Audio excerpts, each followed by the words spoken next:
तो श्वसन के पहला प्रकार अनॉक्सी श्वसन का परिभाषा हम लोग जान लेते हैं।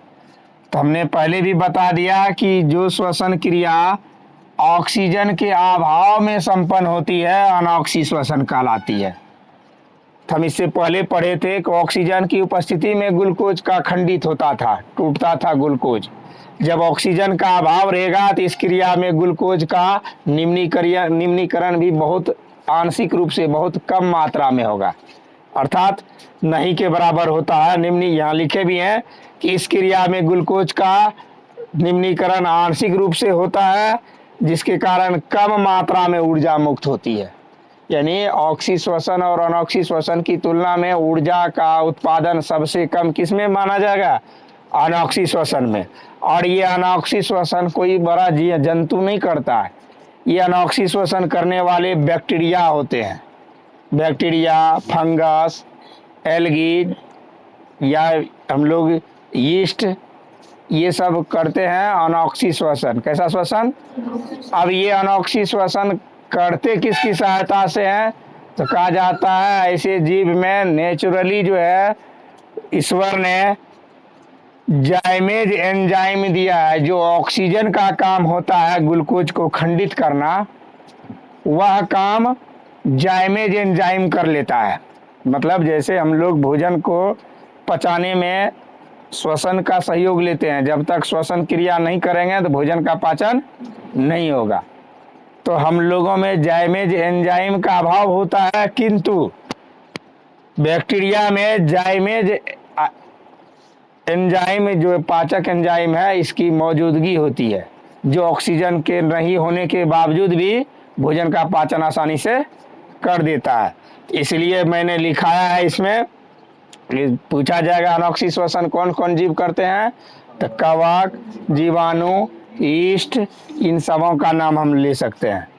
उदाहरण के तौर पर ये ग्लूकोज का ये सूत्र है C6H12O6, और ऑक्सीजन के अभाव में ये संपन्न हुआ है अनॉक्सी श्वसन क्रिया।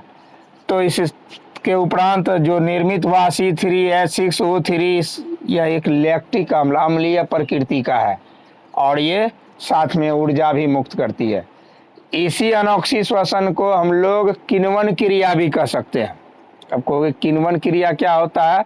तो अनॉक्सी श्वसन के दौरान ही लैक्टिक अम्ल अर्थात अम्लीय पदार्थ का निर्माण करता है बैक्टीरिया, और ये अम्लीय पदार्थ का निर्माण करने के बावजूद हमारे बहुत सारे उपयोगी पदार्थ निर्मित हो जाते हैं। जैसे दूध से दही बनना, दूध से दही में खट्टापन ज़्यादा आता है ना, बैक्टीरिया की बदौलत, और ये बैक्टीरिया के बदौलत आता है, तो इसका मतलब है कि वहाँ अनॉक्सी श्वसन बैक्टीरिया कर रही है। कौन सा श्वसन? अनॉक्सी श्वसन। और अनॉक्सी श्वसन के दौरान जब उसमें खट्टापन ला देता है, दूध से दही बना देता है, तो उस क्रिया को हम लोग संपूर्ण रूप से किण्वन क्रिया भी कह सकते हैं। किण्वन क्रिया भी अनॉक्सी श्वसन का ही एक रूप है। मैंने इसमें भी लिखा है अनॉक्सी श्वसन का वह प्रक्रम जिसमें जाइमेज एंजाइम के प्रभाव से ग्लूकोज का निम्नीकरण करके एथिल एल्कोहल का निर्माण करता है, किण्वन क्रिया कहलाती है। तो किण्वन क्रिया यीस्ट के द्वारा संपन्न होता है। यीस्ट के कई बैक्टीरिया है। अब कहोगे कि दूध से दही तो सर लैक्टोबैसिलस नामक बैक्टीरिया से होता है, लेकिन ये यीस्ट का कोई एक प्रजाति नहीं है, अनगिनत प्रजाति है। तो ये यीस्ट ग्लूकोज को जाइमेज एंजाइम की सहायता से एल्कोहल में और CO2 में और ऊर्जा में मुक्त कर देता है। तो किण्वन क्रिया एक बहुत ही महत्वपूर्ण क्रिया है। यह क्रिया केवल दूध से दही बनाने में ही नहीं, यही क्रिया शराब निर्माण में भी किया जाता है। किण्वन क्रिया का उपयोग किया जाता है। इसी किण्वन क्रिया के माध्यम से आज जितने भी सॉस, चटनी, ये सब देखते हो ना, जिसको अचार, जो जिसमें खट्टापन ज़्यादा आता है, हम लोग बंद कर देते हैं, खुले में छोड़ते हैं। अचार या मुरब्बा या चटनी, इन लोगों को इनको बयाम में बंद करके डब्बे को बहुत सुरक्षित तरीके से रखते हैं। क्यों?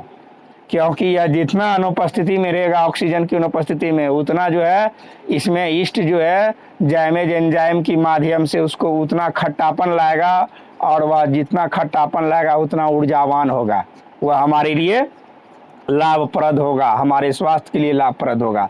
इस प्रकार कोई भी खट्टे पदार्थ के निर्मित करने में, या पूछा जाएगा दही बनाने में कौन सी क्रिया होती है, किण्वन होती है। अल्कोहल के निर्माण में किण्वन क्रिया। कोल्ड ड्रिंक जो आज तैयार किया जाता है किसके बदौलत, किण्वन क्रिया के बदौलत। सिरका तैयार किया जाता है किसके बदौलत, किण्वन क्रिया के बदौलत। तो ये किण्वन क्रिया एक प्रकार का अनोक्सी श्वसन का ही प्रक्रम है, जिसमें कि ऑक्सीजन की आवश्यकता नहीं होती है। और ये किण्वन क्रिया के लिए कौन सा एंजाइम अनिवार्य है, जाइमेज एंजाइम। और ये जाइमेज एंजाइम बैक्टीरिया में स्वतः पाया जाता है, जिसकी उपस्थिति के कारण वह एल्कोहल का या फिर लैक्टिक अम्ल का निर्माण करके हमारे लिए उपयोगी खाद्य पदार्थ का निर्माण कर देता है।